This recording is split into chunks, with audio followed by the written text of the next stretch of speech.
My daughter's boyfriend asked me to pay for his MBA, promising he'd marry her after graduation. I agreed, writing a check for $42,000 because I believed in their future together. But 2 weeks before his graduation ceremony, I discovered he'd been secretly dating his study partner and planning to dump my daughter the moment he received his degree. He thought he was getting a prestigious education and a clean exit strategy. Instead, he was about to learn what happens when you use a father's love as collateral for your lies. If you've ever been betrayed by someone you trusted with your family's future, subscribe so you don't miss how this manipulation backfired spectacularly. And I'd love to know where this story is reaching you. Let me know in the comments where you're listening from. Now, the story begins.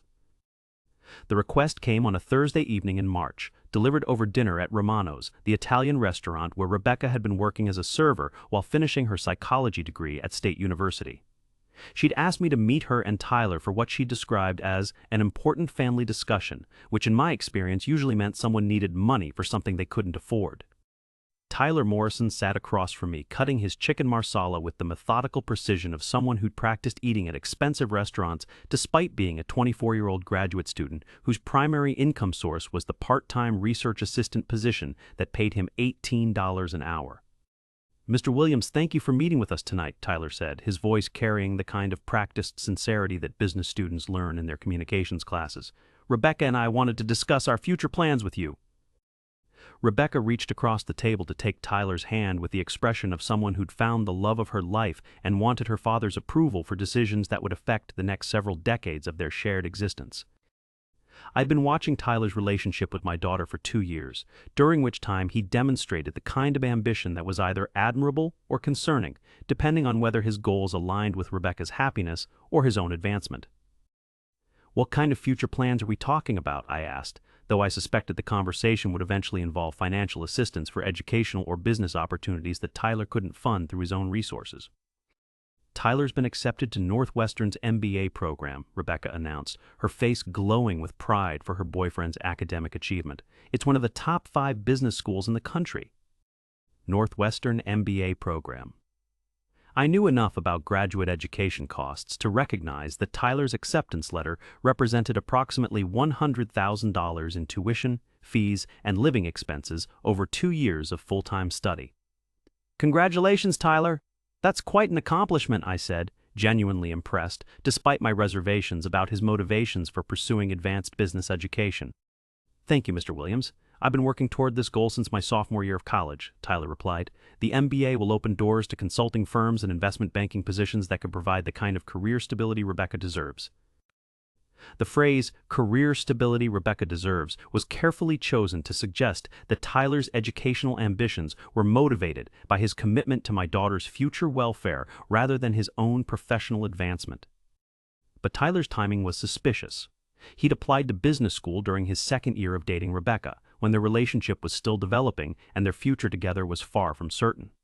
His MBA acceptance represented a significant investment in his own career prospects, not necessarily in their shared life together. "Tyler, MBA programs are expensive," I said. "What's your plan for financing your education?" Tyler's expression shifted slightly, from confident graduate student to someone preparing to request financial assistance for opportunities he couldn't afford through normal student loan channels. "That's actually why we wanted to talk to you tonight," Tyler said, glancing at Rebecca with the kind of look that suggested they'd rehearsed this conversation multiple times before inviting me to dinner. "Tyler's been offered partial financial aid, but it only covers about 60% of the total costs," Rebecca explained. "We've looked into student loans, but the interest rates for graduate programs are much higher than undergraduate loans." "The debt load would be overwhelming," Tyler added. "Starting a consulting career with over $80,000 in student loan debt would delay our ability to get married, buy a house, or start building the life we want together." Starting a consulting career, getting married, buying a house, building a life together. Tyler was presenting his educational financing needs as investments in their shared future, using Rebecca's presence to transform his personal advancement into a family planning discussion. "Tyler, what specific amount are you looking at for financing?" I asked. $42,000 would cover the gap between financial aid and total program costs," Tyler replied immediately, suggesting he calculated the exact amount he needed from external sources to complete his MBA without accumulating unmanageable debt. $42,000. The number sat between us on the restaurant table like a bridge that would either connect Tyler to his career goals or reveal the extent to which his relationship with Rebecca was being used to access financial resources he couldn't obtain independently. Mr. Williams, I wouldn't ask if this wasn't important for both Rebecca and me, Tyler continued. The MBA will increase my earning potential by $60,000 to $80,000 annually within 5 years of graduation. $60,000 to $80,000 annually. Tyler was framing the loan request as an investment opportunity that would generate returns beneficial to Rebecca's financial security and their future family planning. Tyler, what's your timeline for completing the program? I asked. 2 years of full-time study starting in September, Tyler said. I'd graduate in May of the year after next, which would give Rebecca time to finish her psychology degree and plan our wedding. Plan our wedding.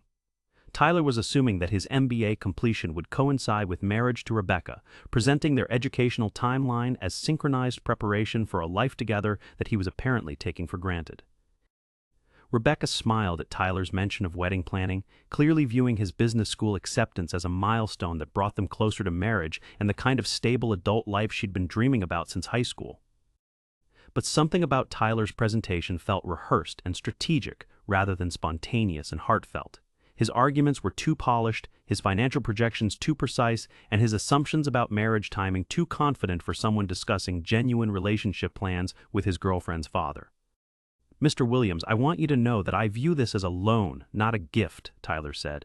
I'd pay you back over 5 years after graduation, with interest that reflects the investment risk you'd be taking on my future earning potential. A loan with interest payments.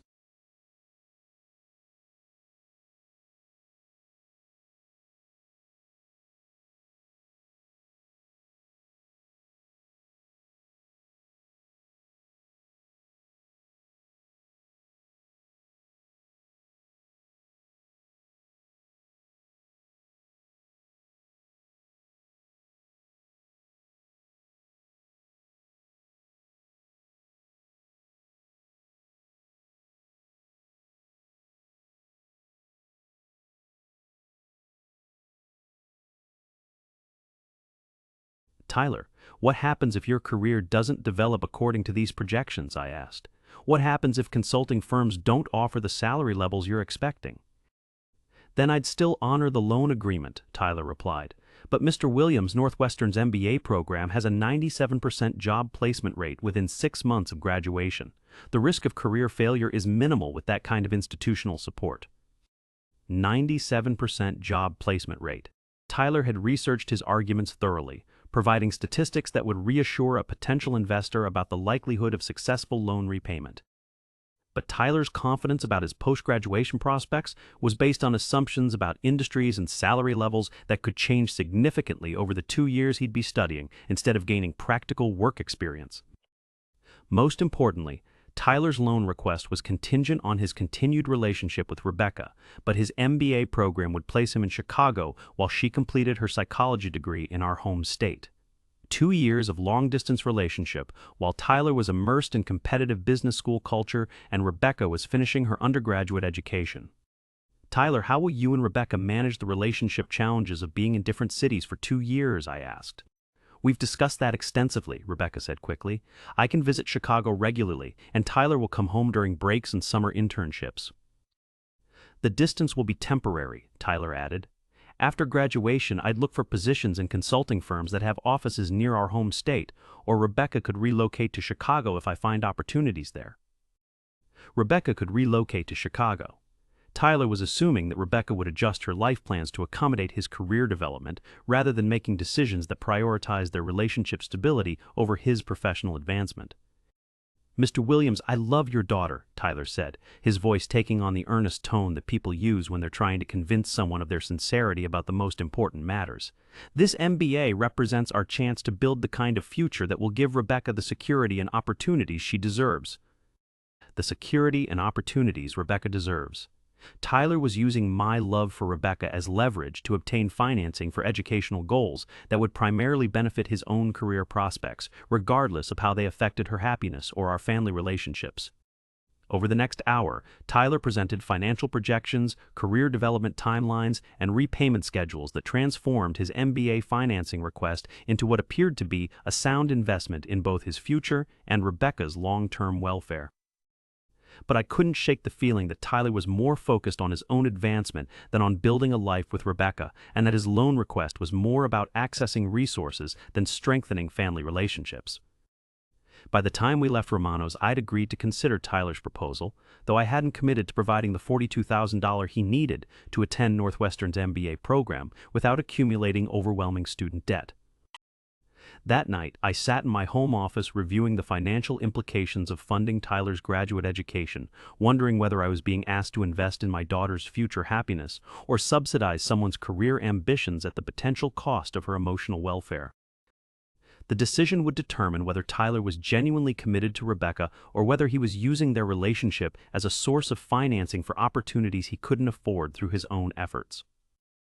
Time would reveal which interpretation was accurate, but by then it might be too late to protect Rebecca from someone who was confusing her father's generosity with her own value as a romantic partner.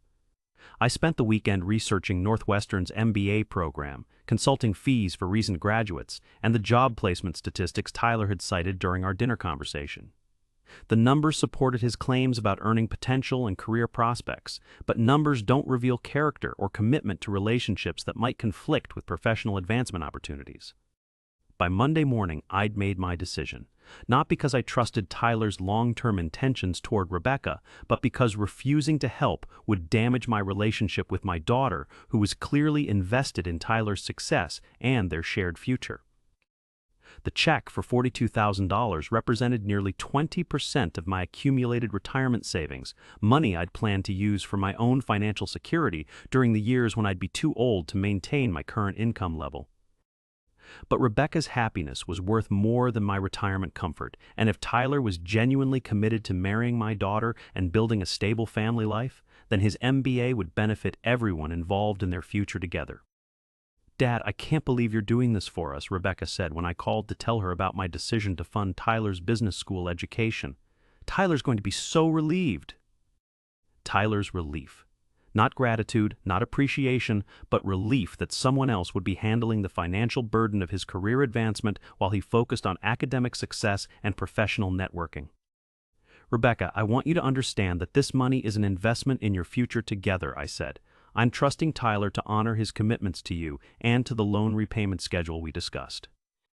"Dad, Tyler loves me. He'd never do anything to jeopardize our relationship or your trust in him," Rebecca replied with the confidence of someone who'd never experienced serious romantic betrayal or financial manipulation. The meeting to transfer the funds took place at my bank the following Thursday. Tyler arrived wearing a suit that probably cost more than most people's monthly car payments, carrying a leather portfolio that contained loan documents he prepared with the thoroughness of someone who'd studied contract law. "Mr. Williams, I can't express how much this means to me and Rebecca," Tyler said, as Patricia Wells, my bank manager, prepared the cashier's check that would fund his Northwestern MBA education. "Tyler, I want to be clear about my expectations," I said. "This loan is based on your commitment to Rebecca and your intention to include her in the life you're building through this education." "Absolutely," Tyler replied. "Rebecca is the most important person in my life. Everything I'm doing is designed to create the kind of future that will make her happy." Everything he was doing was designed to make Rebecca happy. The phrasing suggested that Tyler viewed his career development as service to Rebecca rather than personal advancement that happened to benefit their relationship incidentally. Tyler signed the loan documents with the careful penmanship of someone who understood that his signature represented legal obligations that would follow him for years after his MBA graduation. The repayment schedule begins 6 months after graduation, giving me time to establish myself in consulting and begin earning the salary levels that will make monthly payments manageable, Tyler explained as he reviewed the contract terms. 6 months after graduation. Tyler was assuming he'd find employment immediately after completing his MBA, despite economic conditions that could affect job availability in consulting firms and investment banking companies. "Tyler, what happens if the job market is more challenging than you're expecting?" I asked. "Then I'd adjust the timeline, but I'd still honor the loan agreement," Tyler replied. "Mr. Williams, I understand that you're taking a significant risk on my future success. I won't let you down." Tyler understood the risk I was taking, but his confidence about repayment was based on assumptions about career development that could be affected by factors beyond his control or academic performance. As Tyler left the bank with $42,000 in my retirement savings, I realized I'd just made one of the largest financial commitments of my adult life, based primarily on trust in someone whose character I was still evaluating. But I'd also potentially funded the education that would allow Tyler to provide the kind of life Rebecca deserved, assuming his intentions toward my daughter were as genuine as his appreciation for my financial support. Over the following months, Tyler's MBA program consumed his attention completely.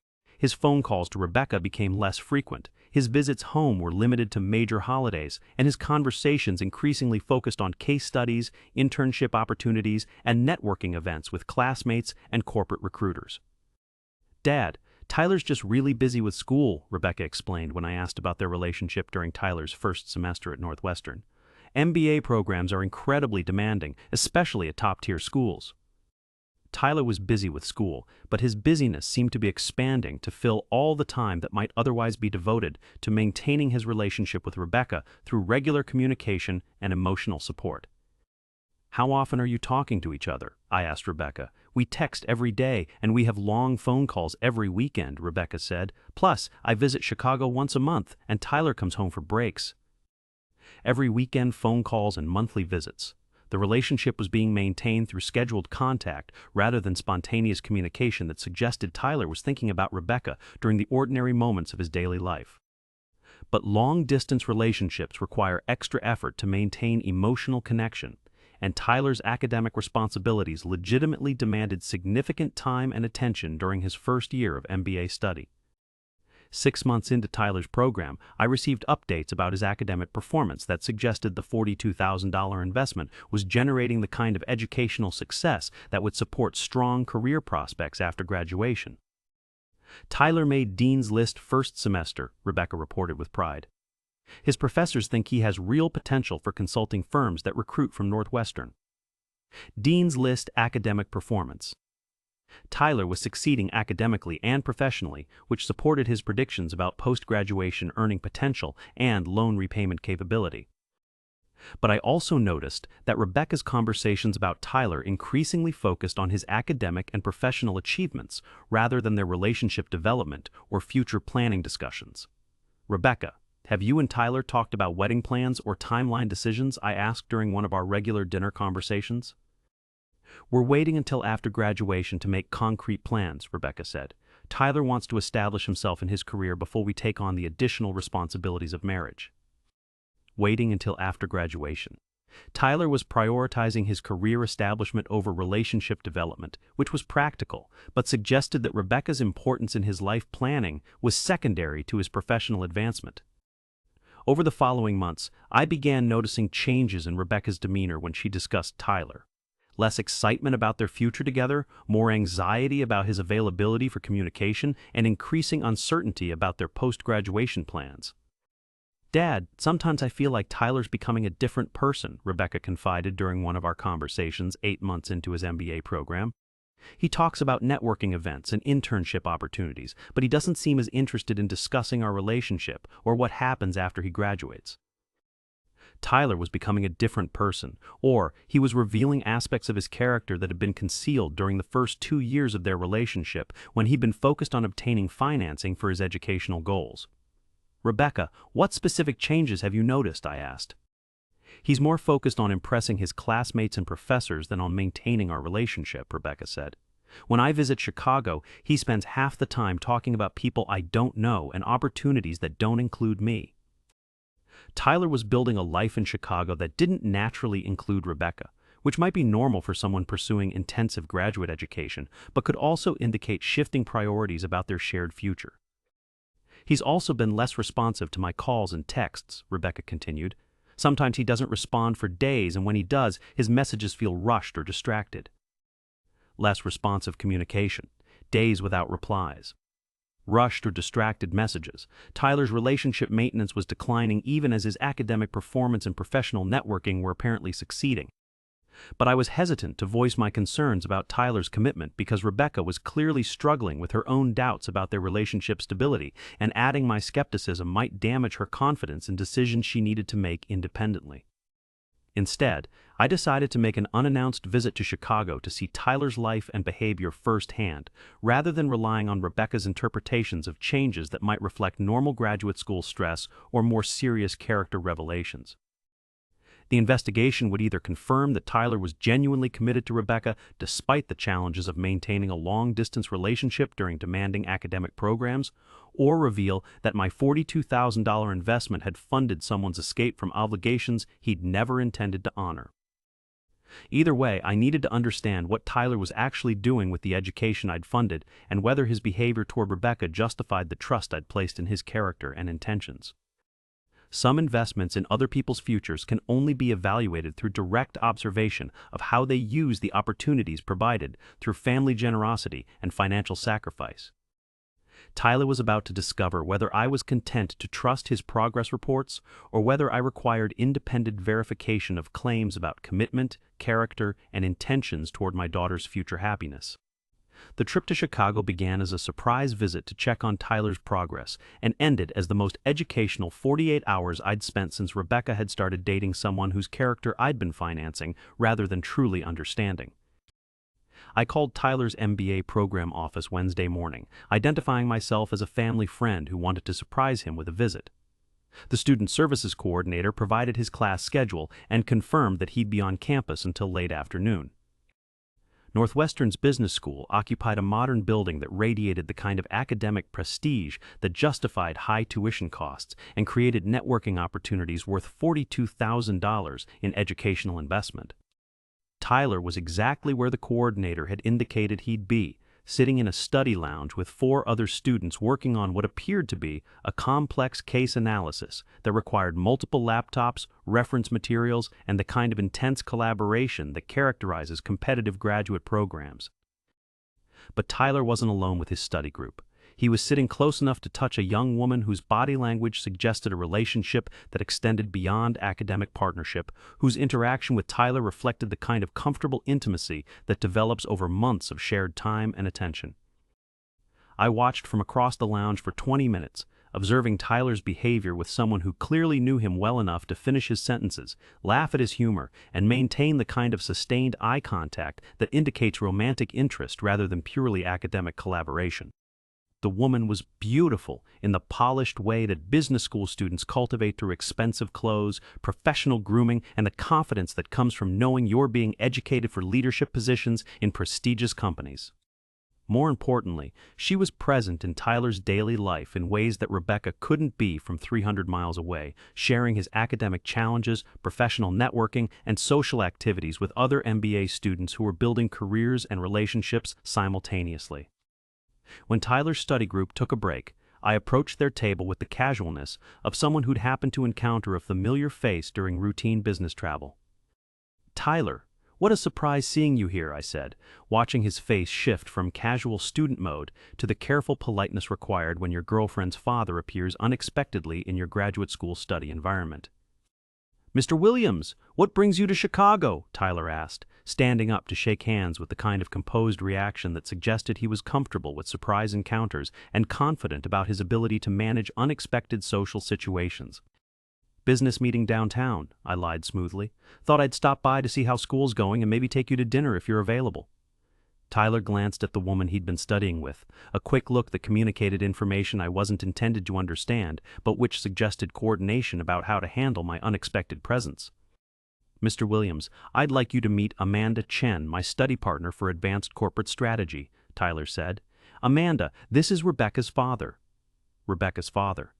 Not Tyler's future father-in-law, not someone Tyler considered family, but simply the biological relationship that explained my connection to someone Tyler apparently viewed as separate from his business school experience. "It's wonderful to meet you, Mr. Williams," Amanda said, extending her hand with the practiced professionalism that MBA students learn for networking events and corporate interviews. Tyler talks about Rebecca all the time. The phrasing suggested that Rebecca was a topic of conversation rather than someone who was actively involved in Tyler's life planning and daily decision-making. How's Rebecca doing with the long-distance relationship? Amanda asked, her tone carrying genuine curiosity mixed with something that might have been sympathy for someone managing romantic challenges that Amanda was observing from close proximity. Rebecca's doing fine, I replied, studying Amanda's expression for information about how much she knew about Tyler's relationship status and future planning. She visits Chicago regularly to spend time with Tyler. That's nice, Amanda said. Long-distance relationships during graduate school can be really challenging. The academic demands are so intense that it's hard to maintain relationships with people who aren't sharing the same experience. Long-distance relationships are challenging. Academic demands make it hard to maintain relationships with people who aren't sharing the same experience. Amanda was describing the exact situation Tyler and Rebecca were navigating, but her comments suggested expertise that might come from observing Tyler's relationship struggles firsthand. Tyler, are you available for dinner tonight? I asked. Tyler hesitated just long enough to suggest that my dinner invitation conflicted with plans he'd already made, probably with people who were more central to his current life than Rebecca's father visiting unexpectedly from out of town. Actually, I have a study group meeting tonight, Tyler said, but I'm free tomorrow evening if that works for you. A study group meeting. Tyler was prioritizing academic obligations over time with his girlfriend's father, which was reasonable if the academic obligations were genuine and didn't include social activities that would be more accurately described as dating opportunities with classmates. Tomorrow night worked perfectly, I said. I'll pick you up at 6. That evening, I followed Tyler from his apartment to what he described as a study group meeting, but which turned out to be dinner at an upscale restaurant with 6 other MBA students, including Amanda Chen, who sat next to Tyler and interacted with him like someone who'd been sharing intimate dinners regularly for months.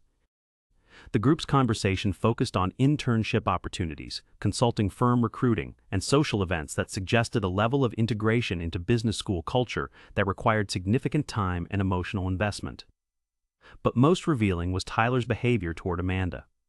Attentive, protective, and romantically interested in ways that clearly extended beyond academic collaboration or professional networking. I watched Tyler touch Amanda's hand while making a point about market analysis, lean close to whisper comments that made her laugh, and maintain the kind of sustained physical proximity that indicates a romantic relationship rather than friendship between study partners. Tyler was dating Amanda while maintaining his relationship with Rebecca through scheduled phone calls and monthly visits that were apparently designed to preserve access to both romantic options until he could determine which choice better served his post-graduation career and lifestyle goals. The next morning, I hired a private investigator named James Sullivan, who specialized in academic and professional background verification for suspicious situations involving significant financial investments. Mr. Williams, what specific information are you trying to verify about your daughter's boyfriend? James asked during our meeting at his downtown Chicago office. I need to know whether Tyler Morrison is genuinely committed to marrying my daughter or whether he's using their relationship to maintain financial support while pursuing other romantic options, I said. How much money have you invested in Tyler's education? James asked. $42,000 for his MBA program, I replied. Money that was justified as an investment in his future with Rebecca, but which might actually be funding his transition away from their relationship. James nodded with the professional understanding of someone who'd investigated dozens of similar cases where educational loans had been used to facilitate relationship exits rather than strengthen family commitments. Academic environments create opportunities for relationship changes that might not occur in normal social situations, James explained. Graduate students often develop romantic connections with classmates who share their professional goals and intellectual interests. How long would it take to document Tyler's actual relationship status? I asked. 1 week for comprehensive surveillance, 2 weeks for complete relationship verification including communication patterns, social activities, and future planning discussions, James replied. 2 weeks to learn whether Tyler was planning to marry Rebecca after graduation or whether he was planning to use his MBA completion as an opportunity to transition to a new relationship with someone he'd met during the educational program I'd funded. The investigation would cost $4,000, but $4,000 was a reasonable investment in protecting Rebecca from someone who might be using her father's financial support to facilitate romantic betrayal at the most vulnerable moment of their relationship. Some questions about character and commitment can only be answered through professional surveillance that reveals behavior people exhibit when they believe their actions aren't being observed by the family members whose trust and money they're depending on. Tyler was about to discover whether I was content to trust his progress reports about academic success and relationship maintenance, or whether I required independent verification of claims about love, loyalty, and intentions toward my daughter's future happiness. Either way, the investigation would provide definitive answers about Tyler's actual priorities and whether my $42,000 investment had funded someone's education or someone's elaborate deception about commitment to family relationships. James Sullivan's preliminary report arrived exactly 1 week after I'd hired him to document Tyler's actual relationship status during his final semester at Northwestern. The findings were comprehensive, disturbing, and exactly what I'd feared when I'd observed Tyler's behavior with Amanda Chen in the business school study lounge. Mr. Williams, Tyler Morrison has been maintaining simultaneous romantic relationships with your daughter Rebecca and his classmate Amanda Chen for approximately 8 months, James wrote in his initial summary. The relationship with Amanda appears to be more intimate and integrated into his daily life than his relationship with Rebecca. 8 months. Tyler had been dating Amanda since the beginning of his second year in the MBA program, during the same period when he'd been assuring Rebecca that his reduced communication was due to academic demands rather than competing romantic interests. The detailed surveillance report included photographs, financial records, and witness statements that painted a complete picture of Tyler's deception. Restaurant receipts showing dinner dates with Amanda during weekends when he'd told Rebecca he was studying. Hotel reservations for weekend trips to nearby cities that Tyler had claimed were academic conferences. Credit card charges for jewelry purchases that had never appeared as gifts for Rebecca. Tyler Morrison appears to be planning to end his relationship with Rebecca immediately after MBA graduation, James reported. Multiple sources confirm that he's discussed post-graduation plans with Amanda Chen that include relocating to New York together for consulting positions they both accepted with McKinsey & Company. Consulting positions with McKinsey. Tyler had secured the kind of prestigious career opportunity that justified my $42,000 investment in his education, but he was planning to share that success with Amanda rather than Rebecca. Most damaging was evidence that Tyler had been systematically lying to Rebecca about his career timeline and marriage planning. While he'd been telling my daughter that he wanted to establish himself professionally before making wedding commitments, he'd been making concrete relationship plans with Amanda that included shared apartments, career coordination, and long-term financial planning. Mr. Williams, based on communications I've observed, Tyler appears to view his relationship with Rebecca as a temporary arrangement that provided financial support during graduate school, James explained during our follow-up meeting. His relationship with Amanda represents his actual future planning. Tyler viewed his relationship with Rebecca as temporary financial support. The phrase crystallized everything I'd suspected about his motivations for maintaining their relationship while pursuing his MBA education at my expense.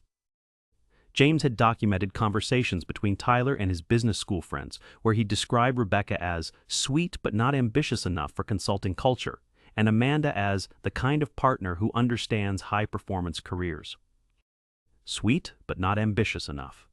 Tyler had been evaluating Rebecca's suitability for his post-graduation lifestyle while using her father's money to fund the education that would allow him to transition to someone he considered more professionally compatible. James, what's Tyler's timeline for ending his relationship with Rebecca? I asked.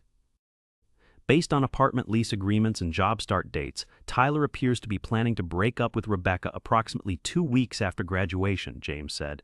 The timing would allow him to complete his degree and relocate to New York before having difficult conversations about changed priorities. 2 weeks after graduation. Tyler was planning to use his MBA completion as a natural transition point for ending a relationship that had served its financial purpose and was no longer necessary for his career advancement. The investigation had also revealed Tyler's specific strategy for managing the breakup in ways that would minimize his financial obligations and reputation damage. He planned to frame the relationship ending as a natural result of career demands and geographic separation rather than romantic betrayal and systematic deception. Tyler has discussed telling Rebecca that consulting careers require total commitment that wouldn't be fair to her, James reported. He's planning to present the breakup as protecting her from a lifestyle she wouldn't enjoy rather than admitting he's been dating someone else. Protecting Rebecca from a lifestyle she wouldn't enjoy. Tyler was preparing to use condescending concern for Rebecca's welfare to disguise his betrayal and avoid acknowledging that he'd been systematically deceiving her while using her father's money to fund his transition to a new relationship. But the investigation had revealed one additional detail that transformed Tyler's deception from simple romantic betrayal into calculated financial fraud. Tyler had been discussing repayment of his educational loan in conversations with Amanda that suggested he never intended to honor his financial obligations to me. "Mr. Williams, Tyler has told multiple people that he considers the $42,000 a gift rather than a loan," James said. "He's described your financial support as what fathers do for daughters' boyfriends and has indicated no intention of making repayment arrangements after graduation." A gift rather than a loan. Tyler had been planning from the beginning to default on his financial obligations while using the education I'd funded to build a career and relationship that excluded Rebecca and me entirely. The scope of Tyler's deception was staggering. He'd systematically lied about his relationship commitment, his career plans, his financial intentions, and his character throughout the entire period when he'd been accepting my support and maintaining his relationship with Rebecca. "James, what legal options do I have for recovering the money and exposing Tyler's deception?" I asked. "The loan documentation provides grounds for civil litigation," James replied. "But more importantly, Tyler's fraud affects Rebecca's emotional welfare and future relationship decisions. She deserves to know the truth before Tyler graduates and implements his exit strategy." Rebecca deserved to know the truth before Tyler could execute his planned breakup using lies about career demands and geographic limitations. She deserved to understand that her relationship had been systematically undermined by someone who'd been using her father's financial support to facilitate romantic betrayal. That evening, I called Rebecca to arrange a meeting that would change her understanding of Tyler's character and intentions permanently. "Dad, what's so urgent that it can't wait until the weekend?" Rebecca asked when I insisted we meet immediately to discuss important information about her future planning. "Rebecca, I have information about Tyler that you need to know before he graduates next month," I said, choosing my words carefully to prepare her for revelations that would be emotionally devastating but necessary for her protection. "What kind of information?" Rebecca asked, her voice carrying the anxiety of someone who'd been sensing problems but hoping they could be explained by temporary circumstances rather than fundamental character issues. "Information that will help you make informed decisions about your relationship and your future," I replied. "Can you come to dinner tomorrow night? We need to talk privately." The next 24 hours would determine whether Rebecca was prepared to learn that her 2-year relationship had been systematically undermined by someone who'd been using her love as collateral for educational opportunities he'd never intended to share with her. Some discoveries about betrayal can only be processed in environments that provide emotional support and safety for people learning that their trust has been exploited by someone they believed loved them. Tyler's education about consequences was about to begin, delivered by someone who'd been documenting his deception while he'd been assuming that his lies would remain undetected until after he'd safely transitioned to his new life with Amanda. But first, Rebecca needed to understand what had been done to her and why protecting her from further manipulation required exposing Tyler's fraud before he could complete his exit strategy using more lies about career demands and relationship compatibility. Rebecca arrived at my house Thursday evening carrying the kind of worried expression that suggested she'd been anticipating difficult news since our phone conversation the previous day. She sat across from me at the kitchen table where we'd shared hundreds of meals during her childhood, but tonight the familiar setting would host revelations that would fundamentally change her understanding of trust, love, and the man she'd been planning to marry.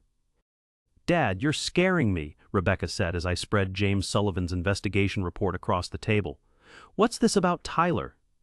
"Rebecca, Tyler has been lying to you about fundamental aspects of his life and intentions for the past 8 months, I said, opening the folder that contained photographic evidence, financial records, and documentation that would destroy Tyler's carefully maintained deception.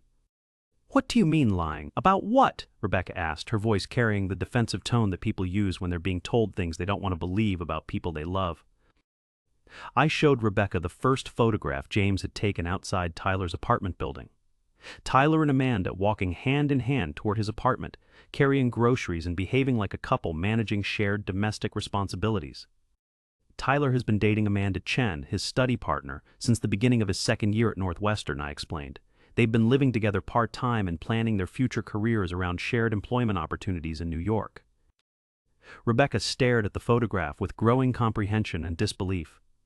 "Dad, this could be innocent. Maybe Amanda needed help with groceries, or maybe they're just close friends." Close friends. Rebecca was searching for explanations that would preserve her relationship while accommodating evidence that suggested more than friendship between Tyler and someone she'd heard about only as his academic study partner. I showed Rebecca additional photographs that documented Tyler's relationship with Amanda over several weeks. Romantic dinners, weekend trips, hotel check-ins, and behavior that clearly indicated a committed romantic relationship rather than academic collaboration or casual friendship. "Rebecca, Tyler has been maintaining two separate relationships," I said gently. "One with you, which he views as temporary and financially useful, and one with Amanda, which represents his actual future planning." Rebecca's face crumpled as she processed the evidence that her 2-year relationship had been systematically undermined by someone she'd trusted completely, with her emotional future and her family's financial resources. "Why would Tyler do this?" she asked, her voice breaking with the pain of someone discovering that love they'd believed was genuine had been calculated manipulation designed to access resources and opportunities. "Tyler needed financial support to complete his MBA without accumulating debt," I explained. "Your relationship provided access to the $42,000 he required, while his relationship with Amanda provided the personal and professional partnership he wanted for his post-graduation life." Rebecca read through James Sullivan's report documenting Tyler's conversations with classmates about his relationship strategy. Tyler had described maintaining his relationship with Rebecca as necessary for financial stability, while developing his relationship with Amanda as investment in long-term career compatibility. "Tyler told people that I'm sweet, but not ambitious enough for consulting culture," Rebecca said, reading Tyler's own words about her suitability for the lifestyle he was planning with someone else. "He's been evaluating whether I deserve to be part of his success." Tyler had been evaluating Rebecca's worthiness for his post-graduation lifestyle while using her father's money to fund the education that would allow him to choose someone he considered more professionally compatible. "Rebecca, there's something else you need to know about Tyler's financial intentions," I said, showing her documentation of his conversations about loan repayment. Rebecca read the investigator's notes recording Tyler's statements about considering my $42,000 a gift rather than a loan that required repayment. Tyler had described my financial support as what fathers do for daughters' boyfriends, and had indicated no intention of honoring his repayment obligations. "Tyler never intended to pay you back?" Rebecca asked, her shock deepening as she understood that Tyler's betrayal extended beyond romantic deception to include financial fraud against her family. "Tyler planned to default on his loan obligations while relocating to New York with Amanda to begin careers funded by my investment in his education," I confirmed. Rebecca spent the next hour reviewing evidence that Tyler had been systematically deceiving her about his relationship commitment, career plans, and financial intentions throughout the entire period when she'd been adjusting her own life plans around their supposed shared future. "Dad, when was Tyler planning to tell me about Amanda?" Rebecca asked. "According to the investigator's findings, Tyler planned to break up with you 2 weeks after graduation," I said. "He was going to claim that consulting careers require total commitment that wouldn't be fair to you, framing the breakup as protecting your welfare rather than admitting romantic betrayal." 2 weeks after graduation. Tyler was planning to use his MBA completion as cover for ending a relationship that had served its financial purpose and was no longer necessary for his career advancement. "Tyler was going to lie about why he was leaving me," Rebecca said, understanding that even Tyler's planned breakup strategy involved deception designed to protect his reputation rather than acknowledge the truth about his character and motivations. "Rebecca, I'm sorry you had to learn about Tyler's deception this way," I said, "but you deserve to know the truth before Tyler could execute his exit strategy using more lies about career demands and relationship compatibility." Rebecca was quiet for several minutes, processing the revelation that her relationship had been built on systematic deception and that her boyfriend had been planning to betray her using lies designed to make her feel responsible for relationship failure rather than victimized by deliberate manipulation. "What do I do now?" Rebecca asked finally. "You decide whether to confront Tyler about his deception or let him proceed with his graduation and planned breakup," I said. "But either way, you make decisions based on truth rather than the lies Tyler has been using to control your understanding of your relationship."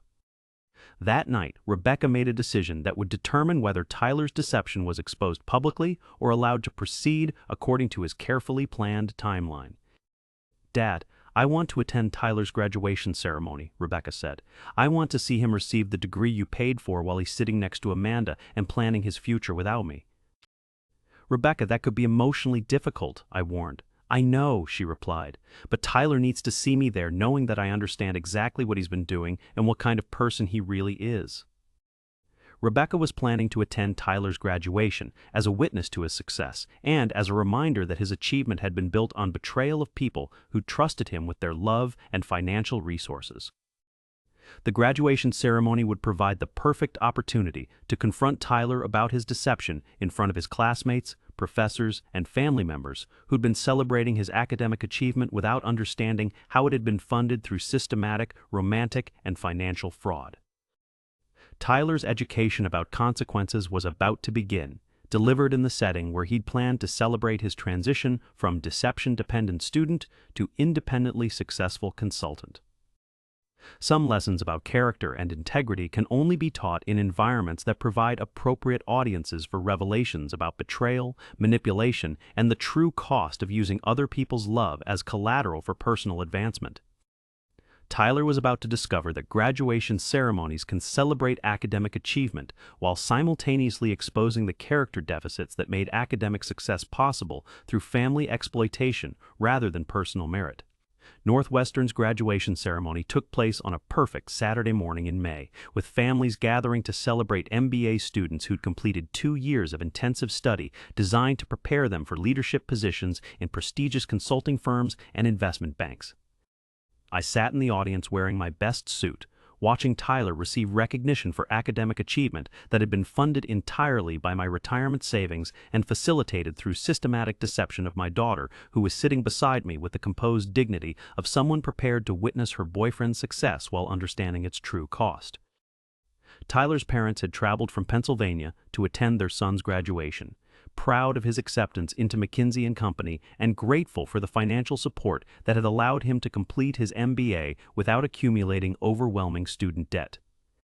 "Mr. Williams, thank you so much for everything you've done for Tyler," Tyler's mother said as we waited for the ceremony to begin. "We know the financial assistance made all the difference in his ability to focus on academics rather than worrying about money." Tyler's mother was thanking me for financial support that her son had never intended to repay and had systematically misrepresented as investment in his relationship with Rebecca rather than funding for his transition to a new life with someone else. Amanda Chen sat 3 rows in front of us with her own family, wearing the kind of elegant dress that business school students choose for ceremonies that mark transitions from academic achievement to professional success. She was clearly Tyler's primary relationship partner, sharing his excitement about graduation and their shared future in New York consulting careers. When Tyler's name was called, I watched him walk across the stage to receive his MBA diploma, the document that represented $42,000 of my money and 2 years of systematic lies to my daughter about his intentions and character. Tyler looked confident and accomplished as he shook hands with the dean, posed for photographs, and accepted congratulations for academic achievement that would launch him into the kind of lucrative career he'd promised to share with Rebecca while secretly planning to share with Amanda. After the ceremony, Tyler approached our section of the audience with the kind of grateful expression that people use when acknowledging family members who'd made sacrifices to support their educational goals. "Mr. Williams, Rebecca, thank you so much for being here," Tyler said, embracing Rebecca with what appeared to be genuine affection, but which I now understood was performance designed to maintain his deception until he could safely implement his exit strategy. "Tyler, congratulations on your graduation," I said. "I'm proud of what you've accomplished." "I couldn't have done it without your financial support," Tyler replied, his voice carrying the appreciation of someone acknowledging debt while having no intention of repaying it. "The MBA has opened doors that wouldn't have been possible otherwise." Doors that wouldn't have been possible otherwise. Tyler was acknowledging that his career success had been made possible by my investment while concealing his intention to share that success with someone other than the family member whose father had funded it. "Tyler, when do you start your position with McKinsey?" Rebecca asked, her voice steady despite knowing that Tyler's career timeline excluded her from his future planning. 3 weeks, Tyler replied. I'll be relocating to New York and starting in their corporate restructuring division. Relocating to New York. Tyler was announcing his geographic move without mentioning that Amanda would be relocating with him, or that their shared apartment lease had been signed months earlier during the same period when he'd been assuring Rebecca that his post-graduation plans remained flexible and dependent on their relationship decisions. That's exciting, Rebecca said. New York will be a great place to build your consulting career. Rebecca, we should probably talk about what my career timeline means for our relationship, Tyler said, beginning to implement the breakup strategy that James Sullivan had documented during his investigation. Tyler was preparing to deliver the lies about career demands and relationship compatibility that would disguise his betrayal as necessary professional sacrifice, allowing him to exit the relationship without acknowledging that he'd been systematically deceiving Rebecca while using her father's money to facilitate romantic fraud. Actually, Tyler, before you explain your career demands, I have something to share with you, Rebecca said, pulling out the folder containing James Sullivan's investigation report. Tyler's confident expression flickered with uncertainty as he recognized that Rebecca was prepared to discuss aspects of his life that weren't supposed to be accessible to her through normal relationship communication. Rebecca, what's that? Tyler asked. Evidence that you've been dating Amanda Chen for 8 months while telling me that reduced communication was due to academic demands rather than competing romantic interests, Rebecca said, opening the folder to reveal photographs of Tyler and Amanda together. Tyler's face went pale as he processed that his carefully compartmentalized life had been exposed through professional investigation rather than accidental discovery. Rebecca, I can explain, Tyler started, but Rebecca continued with the methodical precision of someone who'd prepared comprehensive evidence rather than emotional accusations. Evidence that you've accepted a consulting position in New York and signed an apartment lease with Amanda, planning to relocate together without informing me that you'd been building a shared future with someone else, Rebecca continued. Tyler glanced around nervously, realizing that their conversation was taking place in a public setting where his classmates, professors, and family members could overhear revelations about systematic romantic deception. Evidence that you described my father's $42,000 loan as a gift that you never intended to repay, while characterizing me as sweet but not ambitious enough for consulting culture, Rebecca said. The words hit Tyler like physical blows as he understood that Rebecca had access to his private conversations about relationship strategy and financial manipulation that he'd assumed would remain confidential among business school classmates. Rebecca, you had me investigated? Tyler asked, his voice carrying outrage at having his deception exposed rather than remorse for committing systematic betrayal. My father hired an investigator to verify your relationship commitment and financial intentions, Rebecca replied. The investigation revealed that you've been using our relationship as temporary financial support while building your actual future with someone else. Tyler's parents, who'd been standing nearby accepting congratulations from other families, moved closer as they realized their son was involved in a confrontation that involved financial and romantic deception serious enough to require professional investigation. Tyler, what is Rebecca talking about? His mother asked. Rebecca handed Tyler's parents copies of the investigation report documenting their son's double relationship, his planned abandonment of his girlfriend immediately after graduation, and his intention to default on financial obligations to the family that had funded his MBA education. Tyler's father read through the evidence with growing anger and embarrassment. Tyler, did you take $42,000 from Rebecca's family while planning to break up with her and move to New York with someone else? He asked. Dad, it's not that simple, Tyler said, attempting to provide explanations that would minimize his culpability for systematic deception that had affected multiple families and violated basic principles of honesty in romantic and financial relationships. Tyler, it seems very simple, his father replied. You used someone else's daughter and someone else's money to fund opportunities you were planning to share with a different person entirely. The confrontation that followed was painful but necessary. Tyler finally admitting that he'd been dating Amanda while maintaining his relationship with Rebecca for financial reasons. Tyler's parents expressing shock and disappointment at discovering their son's character deficits. Amanda approaching from across the graduation area to understand why Tyler was involved in a public confrontation about relationship deception. Amanda, meet Rebecca, Tyler's girlfriend of 2 years, Rebecca said when Amanda joined the group. The girlfriend whose father paid $42,000 for the MBA that Tyler is planning to use for your shared consulting careers in New York. Amanda stared at Tyler with the recognition that she'd been participating in romantic deception that had involved financial fraud against another family, though she might not have understood the full scope of Tyler's lies about his relationship status and financial obligations. The graduation celebration that was supposed to mark Tyler's transition from academic achievement to professional success instead became public exposure of character fraud that destroyed his reputation among classmates, professors, and family members who learned that his MBA had been funded through systematic betrayal of people who'd trusted him. Tyler's career prospects at McKinsey remained intact, but his personal relationships were permanently damaged by revelations about his willingness to exploit family love for personal advancement while maintaining elaborate deceptions about his intentions and character. 6 months after Tyler's graduation, I received partial restitution through legal proceedings that garnished his consulting salary and established repayment schedules that would continue for the next 7 years.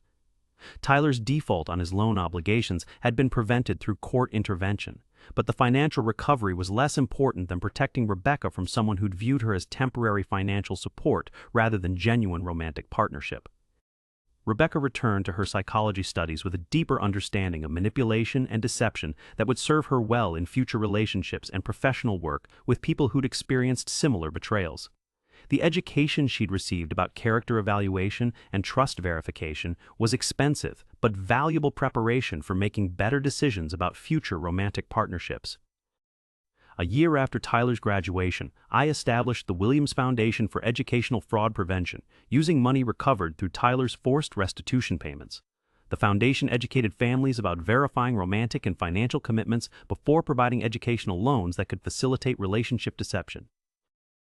Mr. Williams, your experience has helped us develop programs that teach parents to distinguish between genuine relationship commitment and financial manipulation disguised as love, the foundation director reported during our first quarterly meeting.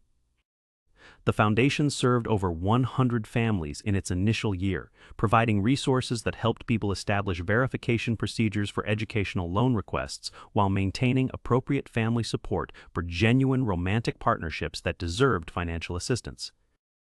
Tyler's attempt to exploit family relationships for MBA funding had been converted into resources that protected other families from similar deception while supporting legitimate educational needs that strengthened rather than undermined romantic commitments.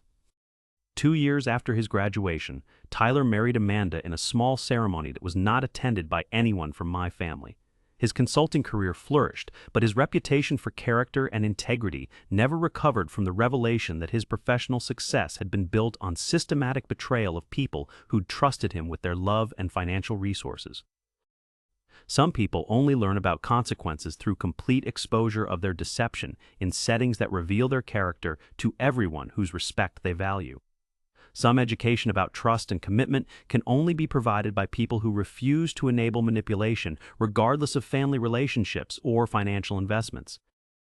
Tyler had learned that using other people's love as collateral for personal advancement carries costs that extend far beyond financial penalties. Professional success achieved through character fraud creates achievements that are permanently tainted by the methods used to obtain them. The lesson had been expensive for everyone involved, but worth every dollar recovered and every relationship sacrificed to teach it properly. I hope this story touched you, especially those protecting their families from romantic manipulation disguised as commitment and love. If this story moved you, please support our channel with a like and subscribe for more stories about educational fraud, relationship deception, and the courage to verify character before providing financial support for other people's dreams. Drop a comment below sharing your thoughts, or let us know where you're listening from around the world. These stories about family trust, romantic betrayal, and protecting yourself from manipulation connect people across all cultures and communities. Thank you for joining this journey through family loyalty, educational investment, and the wisdom that comes from understanding the difference between supporting genuine love and enabling systematic deception. Until next time, remember, the most valuable lesson isn't about money or education, but about the importance of verifying character and intentions before investing in someone else's future, and having the courage to expose deception even when exposure requires difficult confrontations with people you've trusted.